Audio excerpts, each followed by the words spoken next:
record on this? There we go.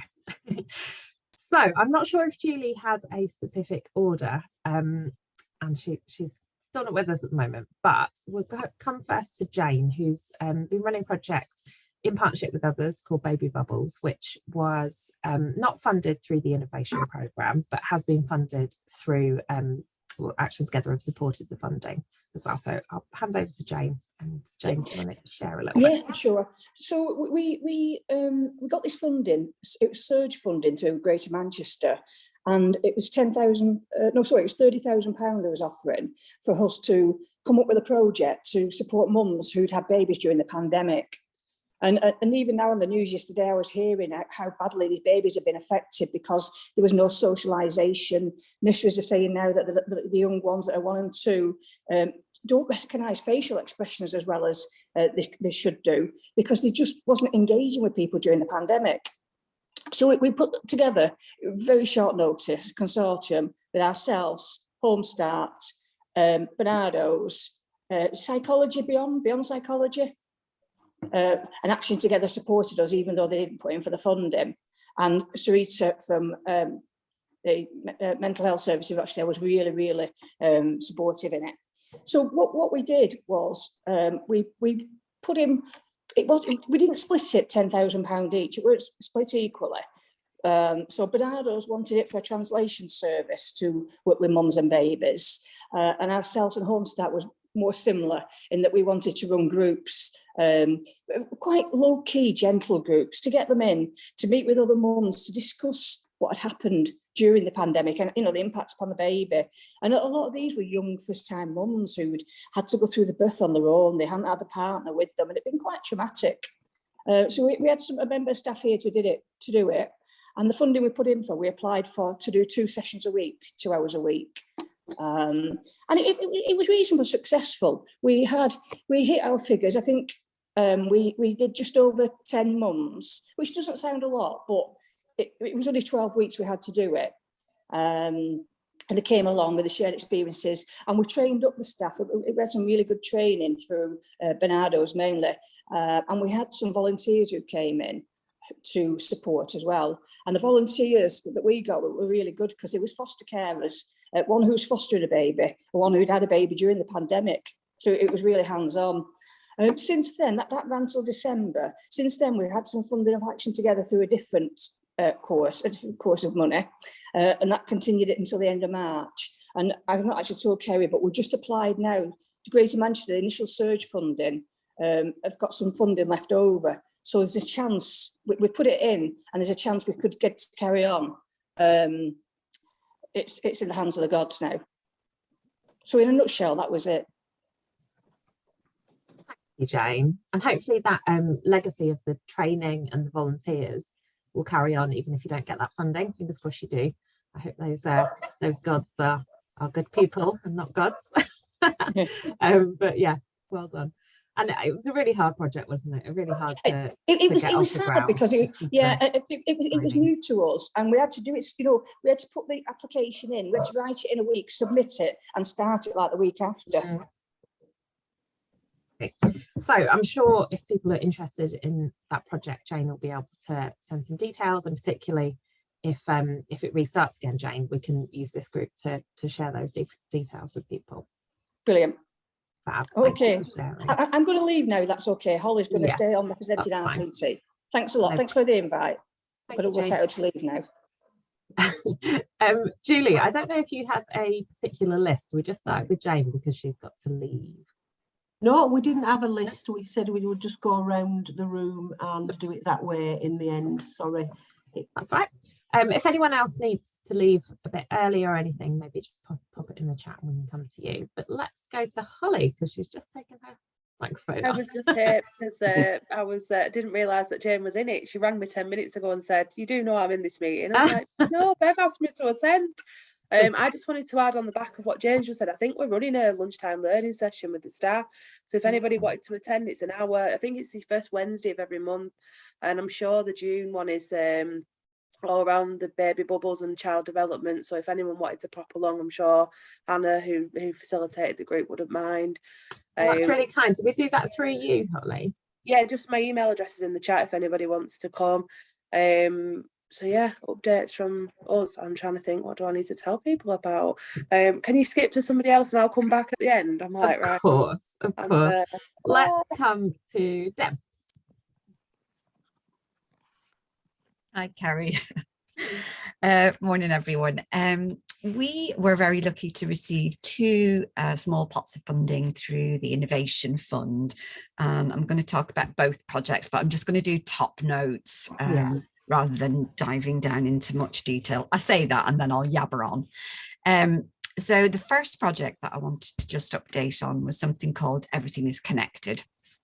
Now, Everything is Connected was a project in partnership with Healthy Young Minds, looking at innovative ways to manage the waiting list, really, during the pandemic. It was just going off the charts, and there didn't seem to be any sort of intervention for young people locally who were waiting to be assessed. So we developed this program based on social action and the environment, in the sort of thinking that nobody's too small to make a big difference. So we hosted a 4-day workshop sessions here at M6, looking at climate change with a film that we made called The Storm, and the young people used this as a stimulus for them to share their voices and their input in terms of they've created something to show back at the end of it. So it was a sort of multi-layered. What we were trying to do was develop a new model working with Healthy Young Minds. So a bit like playing to our strengths. M6 were providing the creative facilitation skills, but we definitely needed clinical support.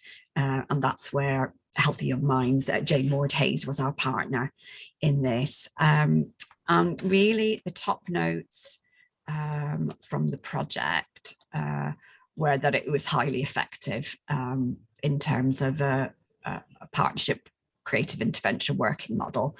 There were multiple complex mental health support needs, much more than we had anticipated. And the participants were recruited from Healthy Young Minds waiting list. The measures that we explored were the new I Thrive sort of creative engagement, well-being measures, and there's a whole new one called Chai, which is looking at sort of the end of service assessment through the participants' eyes, and this scored 92% in terms of participant satisfaction, that their needs were being met.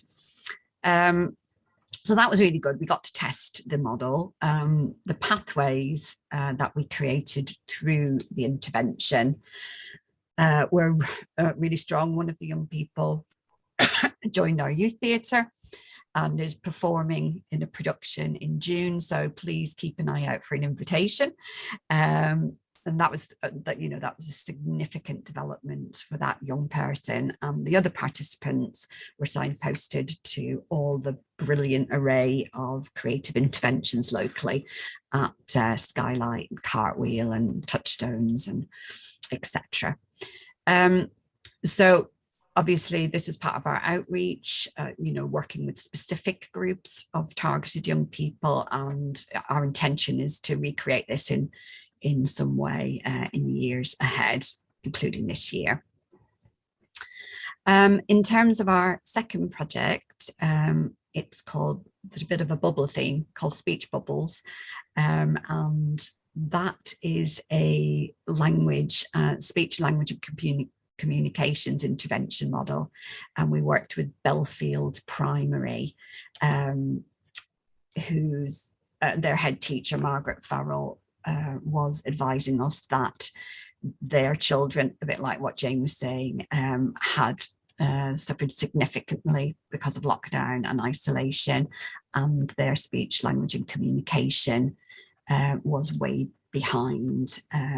Even their local peers, partly, due to isolation, but also the particular cultural mix within the school, that English was a second language. So we worked with a company. We have a kind of franchise arrangement with the originators of this methodology. It's a storytelling model that has the child become narrator, performer, writer, all very carefully supported throughout the process, and it's really designed to unlock their voices. So again, top notes are it was highly effective. The school staff, Joanne Edwards at Belfield, will be receiving her CPD in July, and the children will all receive personalised certificates from Speech Bubbles. And it's been in terms of asking for help, showing more confidence, better concentration, improved social skills, and improved language skills. It's really providing a great, starting point for children. And Margaret Farrell, although she's retiring this summer, has said that she wants to continue with the project next year. So we'll be looking for a funding partner to help us do that. But I'm just going to end with a quote from Joanne Edwards, who was the our partner at Belfield, and she says, "Speech Bubbles, innovative speech and language development practice has never been more necessary as our children emerge from lockdown and isolation even further behind. Thank you for helping unlock their voices and building their confidence, M6." That's it. Thank you, Zeb. So it's so lovely to hear so much collaboration as well between the schools and the children and the sector and statutory partners and speech and language and mental health, and it's really those kind of tendrils out into everywhere. I love that thing that you said, so nobody's too small to make a big difference. That should be a tagline somewhere if it's not already. Let me just have a quick look in the chat and see if there's anyone that needs to leave. Okay, so let's have Charlotte next, please. Morning. So my name's Charlotte from Rochdale AFC Community Trust. So we're the official charity of the football club. So similar to Deb's, we had a couple of projects that were funded by the Respond Repair Recover Fund. I think they all fall under the innovation strand. So we had a family event that was focused on exploring different cultures. So that ran on the 26th of March. And that was focused around, so we've got our Premier League Kicks programme, so the way I describe it is engaging with kids that would normally be doing things they shouldn't be doing with people they shouldn't be doing it with, and engaging them through sport, and then seeing what you can engage them on after that. So we ran it at the same time as that to get those, but then opened it up to the wider community as well. So that was around mainly Easter, Eid and Ramadan, and encouraging children and the families to learn about each of the different sort of cultures and faiths. And doing arts and crafts and making cards for each other and encouraging them to be like, if that's your faith, can you learn about the other one? And if you've got friends that are of a different faith, can you maybe make a card for them and help them celebrate? Or maybe get involved in like a gratitude challenge and focusing on that aspect of Ramadan, and learning from each other that way. So there was 108 people who attended that event, and there was 81 children and 28 adults. And it was really good. So it came on the back of, I've done the projects in the wrong order really. It actually came on the back of the Children as Changemakers project. So that was another one that we got funded through Action Together. And we initially started with a series of workshops for young people. So they were all between 10 and 16. And we focused on like confidence, the importance of using your voice, identity. And from that, there was a small group that wanted to do a social action project. And they chose they were split between, so they looked through like homelessness, environmental concerns, and they did a vote and they were split between mental health and discrimination. So in the end, they focused on the mental health implications of discrimination. And between them, they've created like an activity pack for children of their age, so aimed at secondary school students. And it's part educational, but part things through like, it might be word searches, crosswords, different fun activities throughout the booklet that make you think about all the different topics rather than like, so their point was we don't want to be lectured on stuff. We want to learn without realising we're learning. So they're actually launching that on the match day this weekend. So we've got the community bus down at the club, and it's our Together Against Discrimination match day. So they'll be meeting the players and giving out the booklets to any children and young people that are around the ground on that day, and then putting them on the website following that and opening it up to any services or young people that'd like to access those. And the last one was supporting the emotional well-being of children and young people experiencing racial inequalities. So we ran so the initial bid was based on our family's mental wellbeing programme, which runs really well, but typically doesn't engage people who are experiencing ethnic inequalities. It tends to be a lot of white British families. So we tried putting out again, and it ran and it was great. But as it didn't engage the group that we tried to target, the marketing, we still didn't get the group we were targeting at. So we did run that. But throughout April, we're taking a bit of a different approach. So to tie in with the EFL's Together Against Discrimination Month, we're doing targeted mental wellbeing workshops as part of our KICS programme, where the young people that we're already engaging with, 57% are from diverse communities.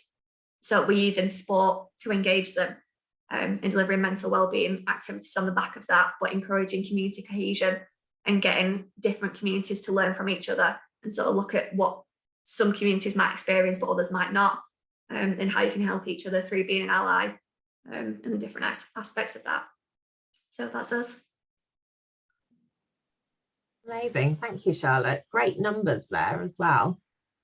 And I really like how some of those decisions have been taken by the young people, or you guys have decided actually this thing's not working, we need to adapt it. Yeah, so as part of their social action project, they want to do, so we've got some podcasting equipment arriving, I think at the end of May, and they want to do a young person's podcast, interviewing different people about issues that matter to them, so there'll be a longer lasting legacy from the project as well. Brilliant. Well, we've just launched a couple of weeks ago our Stories of Strength, the women's one, so if you want any yes, please, or anything, there are some contacts. We don't know how to do it, but we know people that know. Thank you. Lovely. Right, I'll introduce the next person and then I'll hand back to you, Julie. Yeah, okay. The alarm guy is still here. I may still Okay. get this, but I'll all right, well, we can tag team if we need to. Let's go to Steve. Hi, good morning, everybody. I'm sorry I was late, but my laptop had a short on its power circuit, so I've just had to drop it off at the laptop hospital. So I'm currently on my iPhone, which, you know, there you go. What can you do? Anyway, anyway, at Vibe, just a quick update for anybody who's not sure what we are.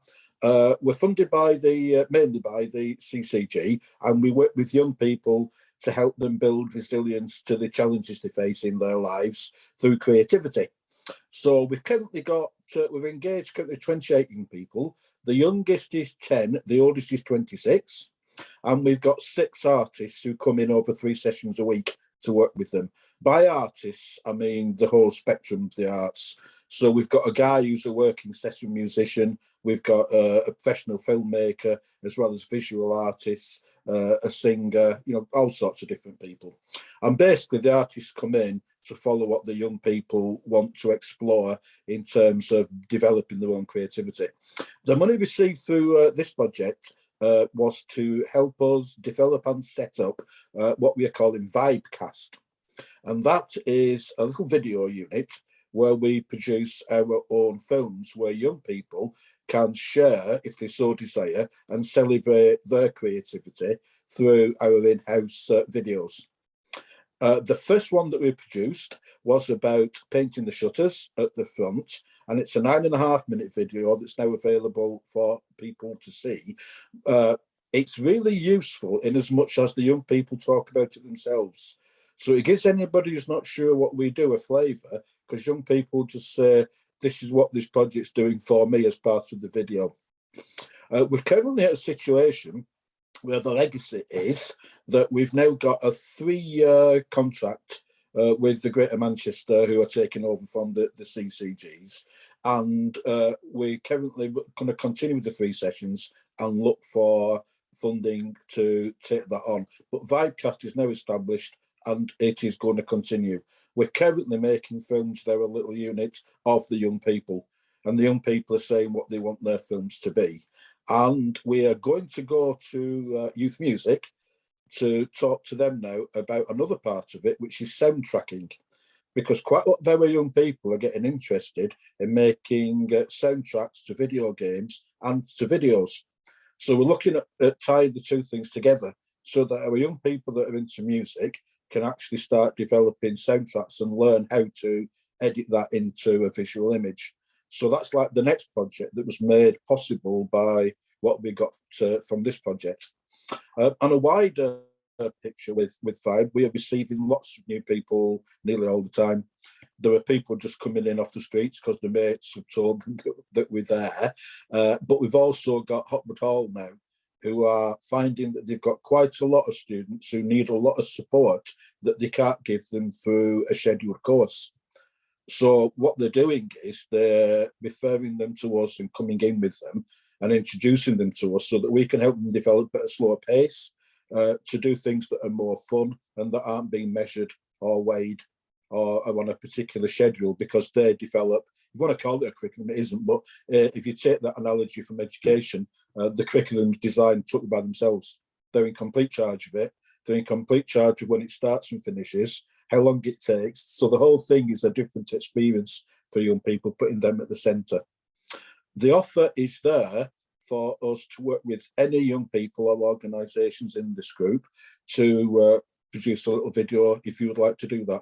So it's really just a matter of getting in touch with myself, and I can set up time for you to come in and we can work with young people and what they would like their video to be about. So if you've got anything that you particularly would like to celebrate that young people are doing, then, you know, get in touch and we will continue to do this. So I would encourage people who've not seen it to have a look at the video. And if anybody wants to drop in to our place, just get in touch with me to come and get a feel for it and see if there's any synergy between ourselves and other organisations. Thank you. Thanks, Steve. That's absolutely amazing. I've watched the video. If you've not watched it, it's only 9 minutes long. It's amazing. And I think everybody on Drake Street are very jealous of your shutters now, because I think they show everybody else's shutters. So I think you should have some money to do them all up. Yes, absolutely. So, in fact, if they don't, I'll just send our kids out in the dark at night, and we'll start painting shutters. Painting them. I think that's a great idea. And obviously the offer of the videos that you do down at your organisation is a really great offer for all the voluntary sector. So please take him up on that. I've not yet been down to your wonderful venue, so I'll be definitely making a trip, Steve. But don't worry that you've forgot about me, but never mind. So, yeah, I'll be definitely visiting and seeing everything you've got down there. But yeah, we're really pleased the money has really helped you to showcase your work, and obviously, you know, again, getting further funding on the back of it and developing further, which is what it's all about. So thank you so much, Steve. Thank you. Then we'll move swiftly on to, I think we'll go with Leanne. How's Leanne and your trust? Is that okay?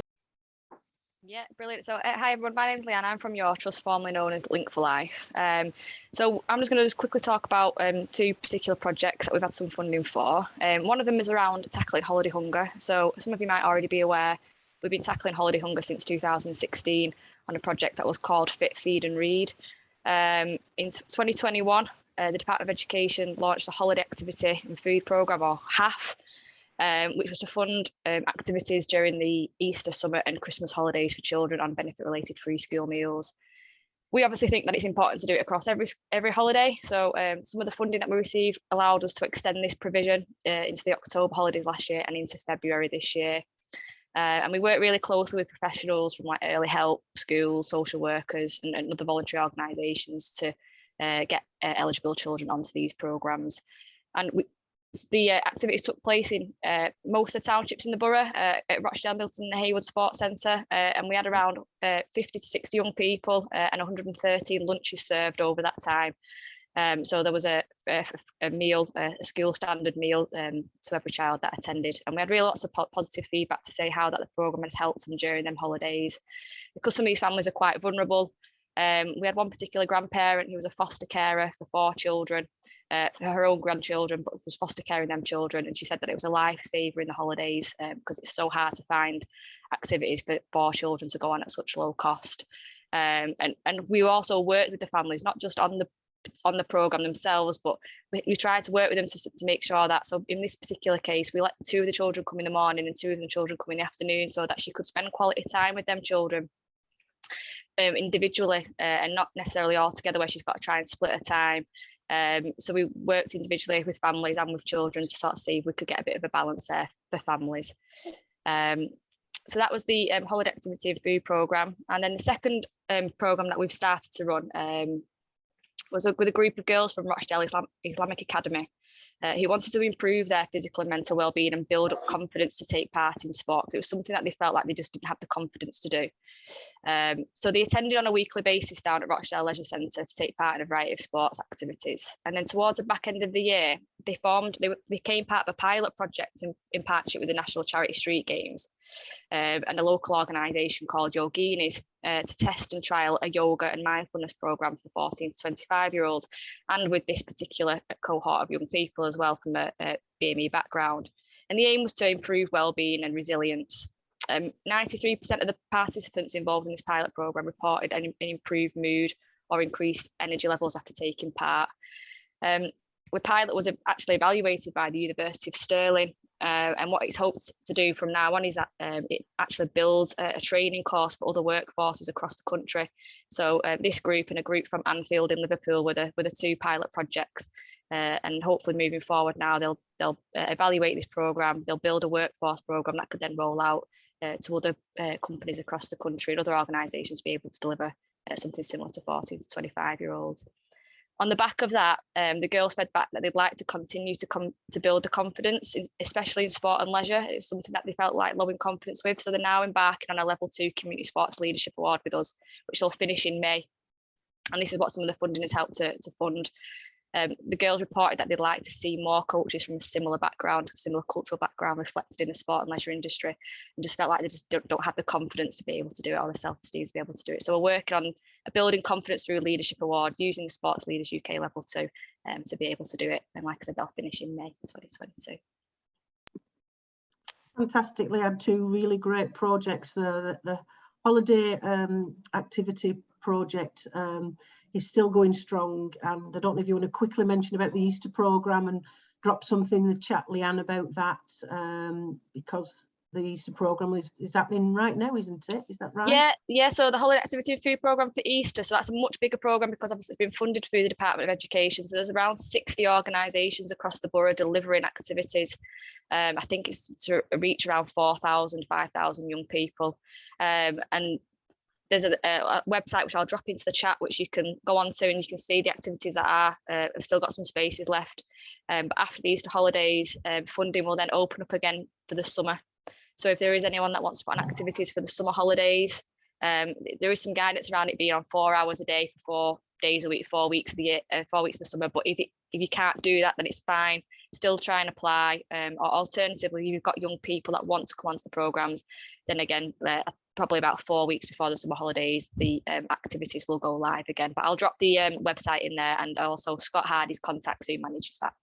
Great, thanks, Leanne. And likewise with the Islamic Academy project, that sounds absolutely fantastic, and that you've got that acknowledgement as for a pilot going forward, and how those girls have progressed is strength and testament to the work you've done there, Leanne. So great work. So wow, it's amazing, isn't it? All these wonderful projects. Who would have thought a few months ago when we were thinking about them all that it would result in all this great work. So I'm really excited about today. Right, we'll move swiftly on to, we'll have Skylight Circus, I think. We've got a double act with Dawn and Martine. I don't know who wants to start off.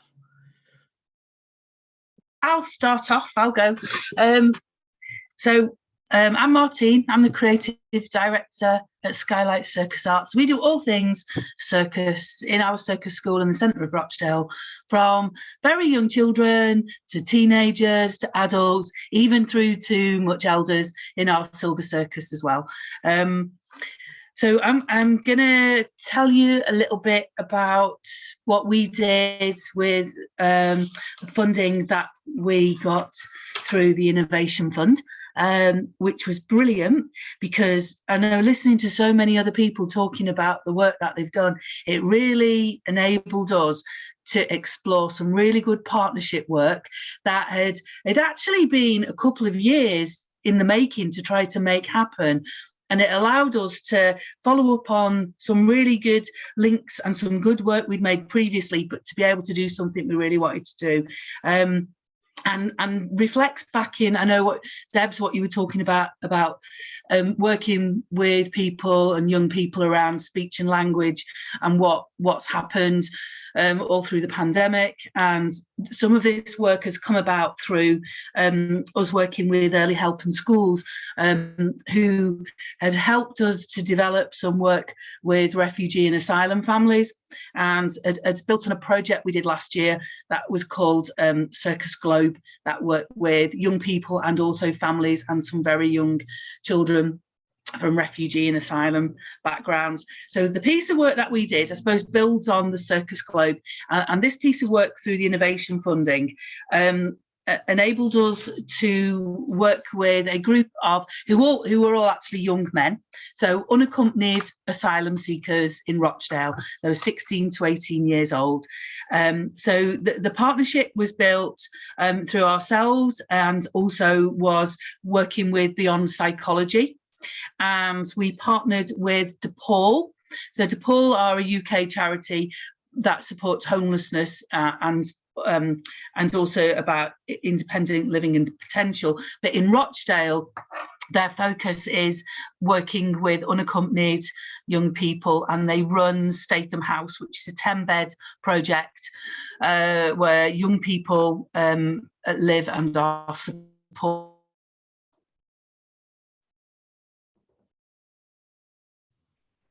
I think we've lost Martine there, have we, or is it me? And in Rochdale, they're all young men at the moment, which is not uncommon. Oh no! Oh, 1 minute. Can you hear me? Yeah, we lost you for a little. Can you hear me talk? Yeah. Oh, it's rubbish Skylight's internet, always at the worst moments. So just wave if you can't hear me. So we worked alongside DePaul to create this piece of work. So basically, we ran a number of sessions. We're still not quite finished. We finish in a week or so's time, and we have a group of 8 young men, 16 to 18 years old, and they come to Skylight every week, and we do all different kinds of circus skills. So the young men come from such various places, from Eritrea, Sierra Leone, Iraq, Iran, and we are using circus to very much focus on feeling good and working together and learning new skills. And this is very much about working as a group and how we support ourselves with a group. Working with Beyond Psychology, it's building on some work we've done previously around using circus as an activity that is theraplay informed. You see, I'm picking up all these things. So theraplay works around some principles of engagement and nurture and communication, and it's using circus around that. So very much so with our skills is to try not to be too energetic. It's also about creating nurture within what we do. So not too much. I can't think of the right word. Not too much excitement, but which is also very difficult when you're working with a group of young men who are very competitive, very independent, and very skilled, and naturally so, because they've managed to get themselves to the UK independently. So it's around working with that, but also then giving those experiences so those young people can also experience play, which is, we often find, is something that people in those environments will have missed out on, not just on getting here, but also perhaps in prior lives as well. So allowing playfulness, allowing time to enjoy what we're doing. Also as well, we're finding that they are They are quite an amazing group of young men. They are so polite and so helpful, but also we're really mindful that is almost an expectation that they have to feel, they have to be grateful for what they have. And it's also part of the work of what we're doing around mental well-being, is also working with those young people to express that there are times when we're not okay, and it is okay to say when you're not happy, and you're not happy about what's happening.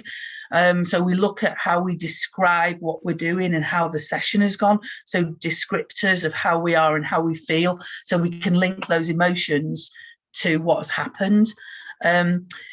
It's always really interesting with language, because we've done quite a bit of work previously, and because we were very much just focusing on the skills, and circus is such a physical and visual tool, it's not always an issue. But because we were trying to find out more about well-being and their attitudes to mental wealth and well-being and stigmas, it's quite interesting because obviously me included, looked at working with DePaul around having translators, and most of the time those translators don't appear. So it's been quite a challenge, but is something that we're still working with. So that's also quite interesting. We're also finding out about commitment, and we know to begin with, we started the project by going into their space, into their home, so that we were going to them, so it made it easier to be introduced, to make that connection, and then getting them over to Skylights.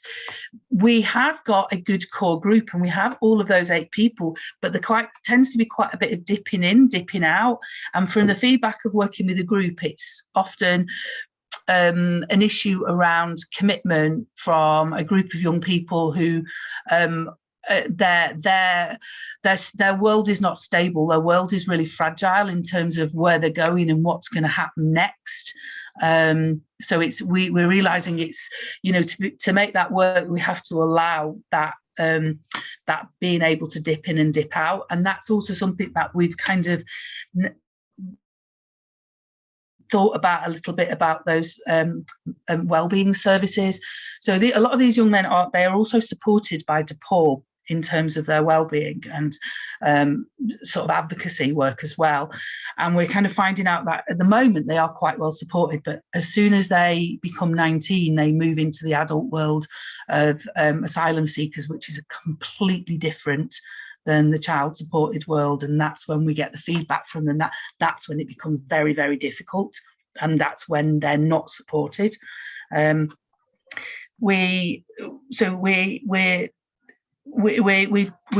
sort of going to come to the conclusion of this little bit of the project, but we want to carry on with it.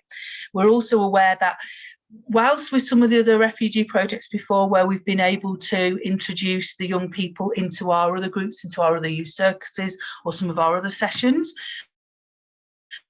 for some of these young men, we feel that that's not kind of quite right at the moment, that there perhaps needs to be some more specialist support of us working alongside them. We would love future funding to be able to do that, or to look at how we use some of our other funding to do those projects. And working along beyond psychology, it also means that they're able to work with us on looking at the group dynamics of how that works. We're looking very much, rather than it being about individuals, about how it works as a group, as a shared experience, because a lot of this is about working together as a team. But it also means with the supervision, it gives us that idea of how to direct our activities really specifically. So there is nurture, and it isn't all high octane excitement. It's how do we bring that down? How do you bring that chance to be able to reflect on what you're doing? So you are building resilience, you are allowing yourself time to almost like name your feelings about how it is, and then help us to pull all that together to look at why this works and why it can work really specifically with groups, and how we can use those activities really specifically, rather than us knowing, yeah, we know it works because they have a really good time. It's that thing about, yeah, but why does it work? Why does it? As they said, it's the brain behind the circus, which people don't often, associate me with, but that's what I'm trying to do. So, Dawn, is there anything else I missed out? I don't think so, Martine. I think it's, if I added anything, I'd just say that it's something that we've been working towards for a couple of years, which is said. And I think on this particular project, we really have learned some really interesting things with the group and with new partners as well, that we can take forward and grow on and share information with other organisations as well. Yeah, so that was one of the best things that, you know, it has taken us a time to get to where we wanted to be able to be working with the right people to deliver this, and we want to really kind of work on that. So that's been great, because it's a massive shared knowledge of what we have. It also brings in challenges because you're working with different organisations and trying to fit around other people's availability. So that's also been interesting, but that's what works. So thank you. Thank you both. That's again a great project. I've been following you on Twitter, or I do follow you on Twitter, and I've seen some of the pictures of the young men doing their circus skills, and they had big smiles on their face and they looked like they were having a fantastic time. And I want some of this theraplay. I think we all need some of that in our life, the engagement and the nurture. So yeah, a really good project and very unique in the group that you're working with, being men and asylum seekers. So I'm sure people will be able to gain lots of you know, knowledge from you about how that's worked. It's been really insightful. Thank you. Wow. Yes. Do we want a 5-minute rest before we listen to the last couple of projects to get a quick break and another cup of coffee? And then I think we've just got 2 projects left to present, and that's Naomi from Health Watch, and who else have we got? Yeah, I think it's just, oh, and Becky. Becky hasn't started her project yet, but she's going to tell us all about what's going to be happening. So if that's okay, we'll just have a quick 5 minutes breather, and we'll join you in 5 minutes time. Is that okay? I hope you're enjoying it. If you've got any questions for any of the presenters, you know, please do pop them in the chat and we'll look at them shortly. See you in a bit.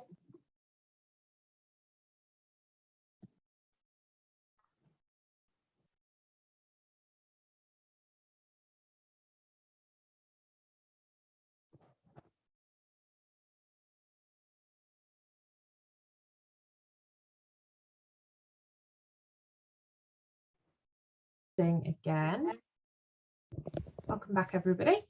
So we've got 2 more projects to hear from. So let's hear from Naomi first, and then last but not least, we'll go to Becky afterwards. Cheers. Now, just to stop me waffling more than I normally do, am I all right to share a PowerPoint? Of course you are. Yeah. Well prepared. It just cuts me down so that I don't yap on. Amazing. Do I need to? Oh, good. Right. So I'm Naomi Kenyon. I'm from Health Watch Rochdale. And I'll just give you my new title. It's Engagement and Volunteer Manager.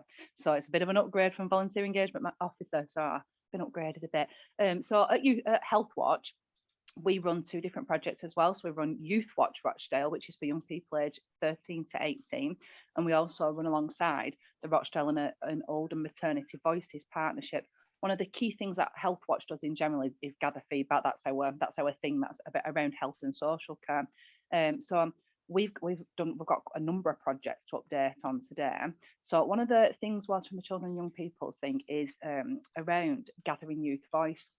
So there's a massive gap in information sharing for young people across the Rochdale borough.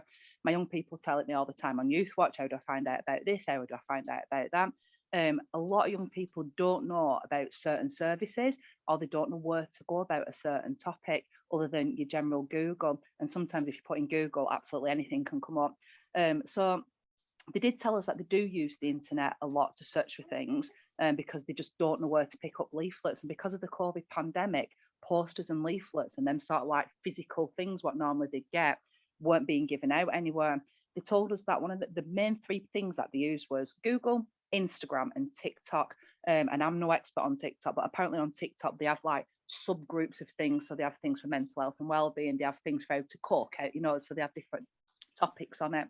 So they did tell us that them are the 3 things that they did use, but they did say that they would also like to have like a physical leaflet if they could, possible. So we wanted to find out what information were missing, what their ideas were that they wanted to know more about. So over a number of months at our Youth Watch monthly meetings, we asked the young people, you know, like, is there any gaps in information? What sort of things do you need to know more about? And also looked at the feedback that came into us from young people to see like where the gaps in services were, or knowledge of services. And we also created a survey, and apparently QR codes are like the way to go with everything, because this like massively enhanced people replying to this survey. So it will basically just ask, what 4 things would you like more information on in the Rochdale Borough for young people? And we, you know, like we told them to think about themes, what they thought were missing, what they, or especially thinking like over COVID, what they thought were missing. So we did this, and we did it through Survey Monkey. Like I said, a QR code worked really, really well. We ran it, the actual survey, for 8 weeks. We ran it through loads, like we sent it to every secondary school, we sent it to loads of organisations, we had it on social medias, and we got over 200 suggestions back from young people. And it was quite clear. We sort of like, the way that we sort of like had to filter it was sort of like alphabetically. That was the only way we could sort of like filter and then see the amount of stuff that come through. But they told us about that they wanted to know lots of things about lots of things in general. But these 4 things: mental health and wellbeing, adulthood and finances, sports and fitness, and creativity were like the top things what kept coming up. And like within creativity, there's dance, drama, music, choir, arts. So it's like that sort of all them like other sort of like hobby creativity things as well. Sports and fitness were really, really high. There was loads and loads of you know, it was like, where do I play basketball? Where do I do rounders? Where can I go swimming? Where can I get healthy? Where can I find out about health and nutrition? That were another one. So that's sort of like under that sports and fitness as well. With the adulthood and finances, so many young people put back around that they don't understand banking. They don't understand applying for grants, especially like if they're going to secondary school. The parents weren't understanding around like universal credits and things like that either. And the things like with the adulthood, it were around like careers advice, job skills. They didn't understand about CVs. They didn't understand about even like volunteering, how it can enhance things.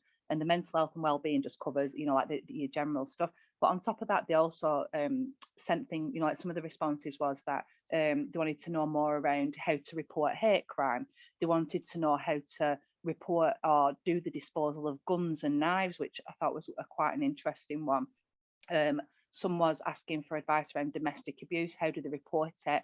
Around parental domestic abuse, how can they as a young person, you know, like make contacts about that?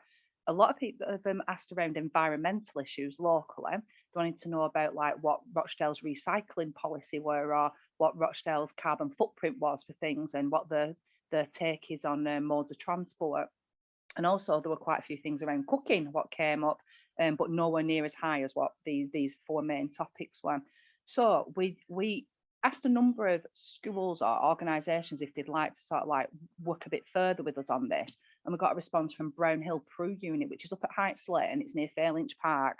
There's about 60 pupils in the entire school. And what we've done over the last couple of weeks is we've been working with 8 young people there. We've already done a mapping activity based on them 4 headings of what there is locally. So they've had big piece of paper, they've done mind mapping, they've done sticky notes, things like that. But what's been really nice while we've been looking at these mapping services, I've absolutely loved the young people telling me about all your services that they go to. So they really spoke massively highly about Vibe with Steve Cook. So some of the young peoples in this group go there and they were like, oh, it's absolutely mint, Steve's well good, and you know, so they were absolutely big Steve up Summit Rotten. They mentioned a lot around Skylight Circus as well, saying that they've done a lot of things with them, how it helped them with the confidence and stuff. #Thrive came up, Your Trust came up a lot as well, but also they mentioned something UK military, which I've never known about before. They were saying that the UK military go in and do sessions with some of the young people, and that's another thing what really helps them. But other people might not know about like these organisations and stuff. So they thought that it were really important because they've had a good service from you guys. They want to include you in this list, sort of thing. So it's just nice when they like recognise and give that positive praise around it. So over the next couple of weeks, these young people want to design an actual leaflet with information in. So the idea was that we were sort of like just going to look at it at first and see what information we could find and do. But these young people are really, really keen to work together and co-produce in collaboration with each other, like a leaflet. So they're looking at design, they're looking at colours, they're looking at, one of them's really good at like artwork, so they're looking at, you know, like doing their own art in it and stuff like that. So they've been really, really good to work with because they've just come out with so many good ideas as well. And the young people are really good at criticising their own work, their other work, and telling me that my ideas were rubbish. So that's what I was quite happy with that. So it's just been really, really nice. And a lot of these young people from Brownhill as well have said that they don't usually get to work without, you know, like we on things like this, but they wanted to.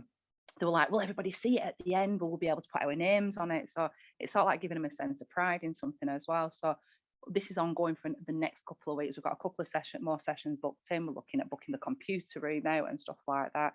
So I'm looking forward to what that produces at the end. So that's that. Then our other topic that we're doing, I think Jane forgot to mention us in Baby Bubbles before. We did work on the Baby Bubbles project as well. We gathered in feedback from mothers and birthing families. It was really, really eye-opening in the fact that, dependent on where the family's birthing experience was within that pandemic, was massively dependent on how their feedback came back out. So at the beginning, a lot of them said that like having the baby during the pandemic was really, really hard. It was, you know, it was lonely, it was isolated. They was unsure of themselves. They were unsure of whether they were doing a good job. The mental health and well-being was really, really, you know, low. They didn't know who to turn to. They didn't know who they could ring. A lot of them hadn't seen health visitors face to face and stuff like that. They felt that community discharge wasn't very good just because of the pandemic, and they really missed that peer support from family members and friends, because one of the first things that you do whenever someone has a baby, everyone comes swarming around, and none of them had that. So they also felt like they'd really missed out on like these key essential things of giving birth. But one of the nice things were, like, at the end of the Baby Bubbles, the feedback that we got, which is the top infographic at the top, they massively said that the baby bubbles in general had just absolutely like opened the hearts up again, and you know, it really, really helped the mental health and well-being. It was so nice to see their children interact with other children. It was just like heavenly every week, meeting face to face physically with other mums who understood them, who knew what they were going through. They could have full-on conversations. They'd built up some really good friendships with people who they'd never met in their lives either. And also they were saying that it had helped their children just in socializing and them like verbal skills and stuff as well, because although they've been at home with parents or whatever, they felt that they weren't sure whether their children were developing all right because they had nobody to compare them to and things. So it were really, really nice, some of the comments that come back, and there was some really positive praise, especially around Rochdale Connections Trust and Home Start Rochdale, in the support and connections that they'd made with them, and also that they made them feel like they were part of a family, so that, you know, so it was like bringing that togetherness together. But it were a really nice project. So our chair and myself attended quite a couple of sessions, and we did gather feedback as well through surveys and texts and things like that. And the final report should be out soon for this. But it were a really lovely project to be part of, and it's lovely that it's going to be able to be sustained as well further on, you know, with the PIN volunteers as well as the other funding that they potentially have had. So that was lovely. And another piece of the work that we're doing is on around maternal racial inequalities. So basically, Rochdale and Oldham Maternity Voices Partnership have actually put racial inequality as one of the priorities for this upcoming year as part of their work streams, because they feel it's very, very important to ensure that these, you know, the voices are heard, basically. Because generally having a baby in the UK is, you know, it's deemed as very safe. There's many factors what contribute to that, you know, but there's also, you know, the NHS is a fantastic service. But despite all this, there's still, you know, massive gaps in things in maternity care. And also there's lots of poorer maternal care and health as well. And it's been massively reported, this, in the Ockenden report, which has just come out, and I can put the link to the Ockenden report. It's a big read. It's like a 300-page document, and it potentially might make you cry in between, but it's a very important, you know, read and a piece of thing that's going on. And also the trusts have got, through their maternity things now, an equity and equality strand that they're doing, which links with the local integrated care systems and things. So it's sort of like really, really coming forefront now at the moment. But with the racial inequalities, what we've done is we've collaborated with different organisations. We're going to be doing some work with Cartwheel Arts in a couple of weeks, which I'm sure Becky will tell you more about in a bit. We've been trying to gather feedback. It's been very, very difficult because of the pandemic, and also just around sort of like cultural taboos and things as well, and people not wanting to tell us things. So we've had lots of cons to our pros really with this piece of work. We do have a digital survey, and we have printed the survey off, and we have asked this survey face to face and things. And some of the key things that have come back when we have spoke to ladies, mainly from the South Asian background, has been that they all receive enough information in languages that they understand, but actually, if they've ever rung up anywhere with any problems in maternity, they're not happy with the responses, or they've not understood the responses, or there's been a misinterpretation of the information given them. So it's not been beneficial to them at all, because they just haven't understood that, or had anything from it. During the COVID, they had a massive reluctance to attend appointments, and a lot of people were going to appointments quite far on as well. So hopefully now with the COVID lifted, this might, it might alter a little bit. And also a lot of people who give us information back on this said that they had really poor discharge from hospitals or wherever the birthing place was that there was, and really poor community care. And again, I think this is all around that the COVID and the with the lack of being able to be face to face and stuff. So it'll be interesting to see. I mean, we've got this survey ongoing at the moment, so it'll be interesting to see how the trends of it may shift now that all the restrictions and the different changes are around. So in a bit of a nutshell, that's sort of like what we've done. And I will put the links to Ockenden and the equity in the chat as well, just for reference. But like I said, the Ockenden's a big read. Thank you, Naomi. It's such useful work, that research, and I think there's probably more opportunities that we can help kind of share the findings of your research to support other groups to either like strengthen what they're doing, or kind of direct what they're doing in a way that really meets needs, or apply for funding. So particularly what you were saying with the first project, that piece of research and those 200 responses, I don't know if you're able to share the kind of raw data. I'm sure people would be interested. Yeah, I can send you that over, Karen, if you can share it, that'd be great. Because it is really, I mean, it looks a bit weird because it's in alphabetical, but it is really interesting, the things that they've said that they want more information on. And that bit about adulthood is really interesting. We had something around the another group that we were working with, I can't remember the name of them, and they were saying that there's the kind of what happens when you grow up kind of conversation that people are wanting to have. Fab. So finally, let's come to Becky. Hello, thank you. So I've got 3 projects to report on, only one of them managed by me, and that one's the one that's not started, so that's good, isn't it? But I have a video that I can share of Vicky's project that's finished, if that's okay.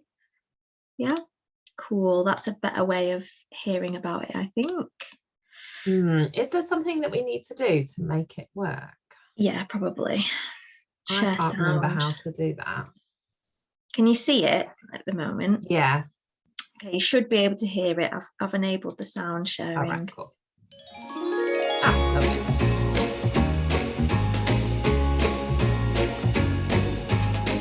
Well, here we are at Darnhill Winter Wonderland. It started from St Margaret's Primary School, and there was a lantern procession which wound its way around the estate, and people have loved that, and they've loved the music and having activities to do for nothing, which is very important on an estate like Darnhill.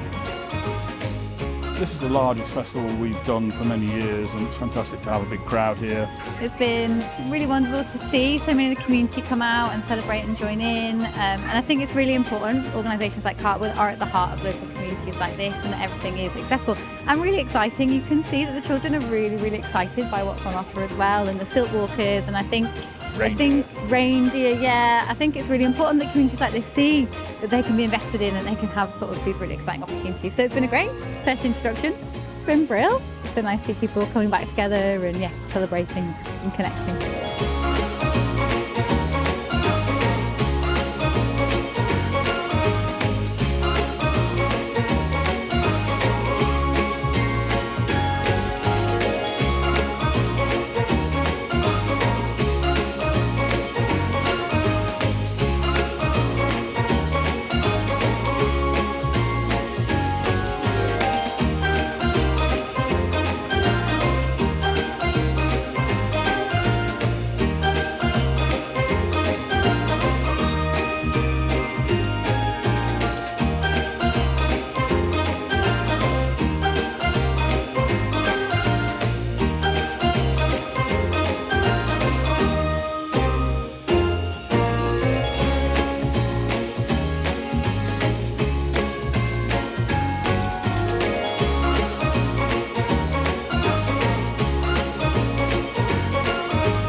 had the best time. Yeah, little.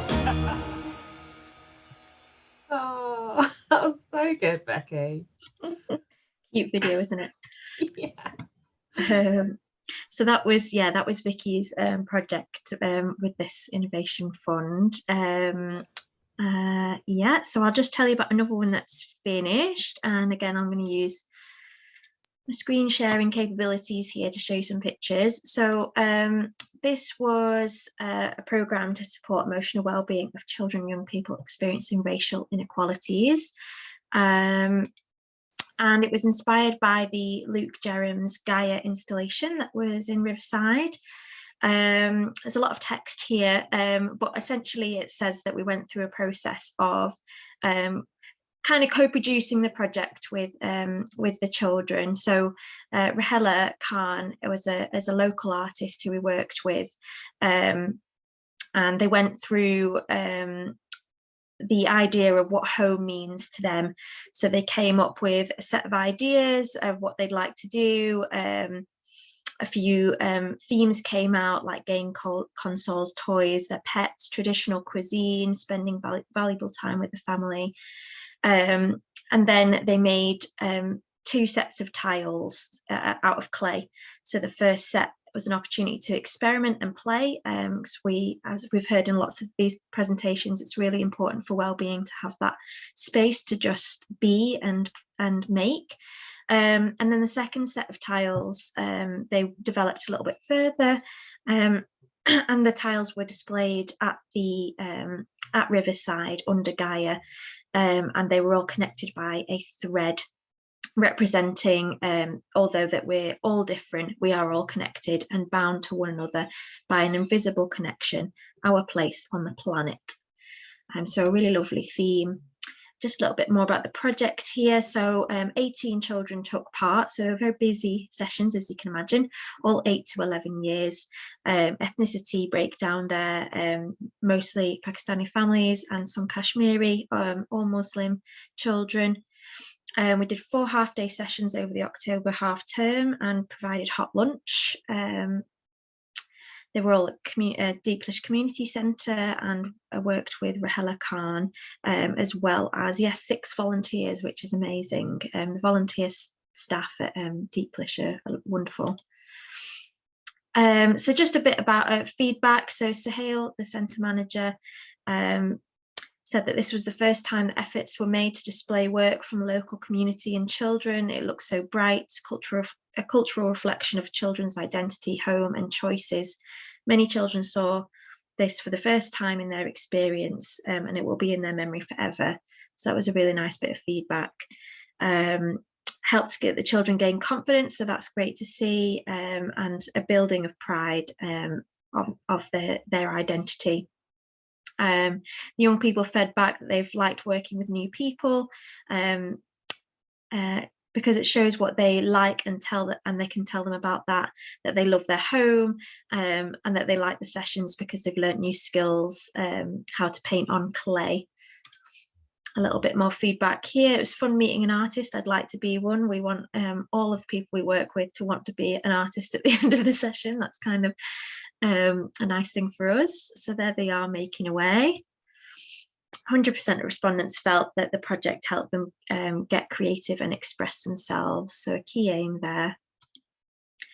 100% of respondents said they met new people and felt more connected to their community, which is great as well, with it being such a huge display and so central to Rochdale as well. I mean, Deeplish is what, a 5-minute walk around the corner. So to have their work integrated in such a big exhibition felt very important for them. 85% respondents enjoyed the project, and 62 felt they'd learnt new skills, so that's great. Maybe some of them had already worked with clay before. And that's the end of that one.